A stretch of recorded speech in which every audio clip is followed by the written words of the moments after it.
Guys, dito tayo sa Barangay Ambulong. Dito. Ito, pinuntahan po natin yung alam niyo ba yung ilog.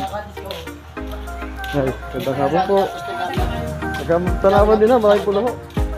Tamali ka. Pakasasang araw po. Tayo ay atin yung pinakita ko sa atin yung kailang cottage. So, ito yung cottage po nila, nakakalaga 300 pesos. Maganda nga naman ito.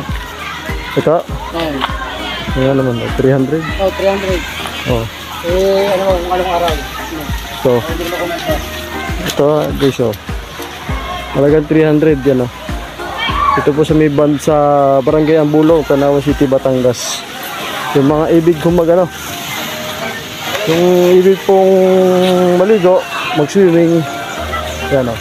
So guys, oh. Yung ganda, no?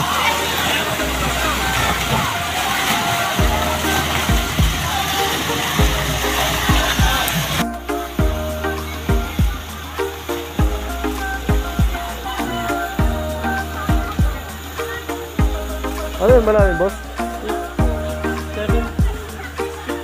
6 feet? Ba? Saan banda yan yung 6 feet?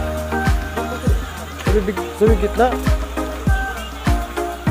Yan, 6 feet na po yung lalim yan. Malalim din. Yan, yung mga ibig humanaw, yung ibig kumaligo dito yan. Sa Barangay Ambulong na po ito, Barangay Ambulong. Saka bumay kami dito sa araw. Yan, ang dami yung ligo. Nakaalis lang ng bisita namin. Oh, yan. May salvabida po guys, oh. Malamig kasi gawa ng puno. Oo.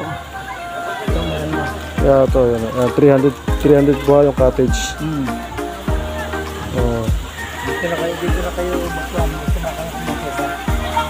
Yan. Yung bandang gitna daw po yan guys. Bali, ang lalim po yan ay 6 feet, 7 feet. Ano kausap ka? Saan po to sa vlog to vlog. Alam nyo, Tatay. Tatay Peter.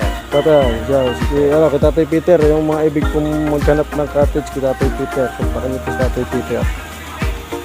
Yan, dito lang po yan sa Barangay Ambulong, Tanawan City, Batangas. Yung mga ibig kong mag-swimming dyan, yung mga ibig kong magpalamig pag-ilad sa tubig. Yan.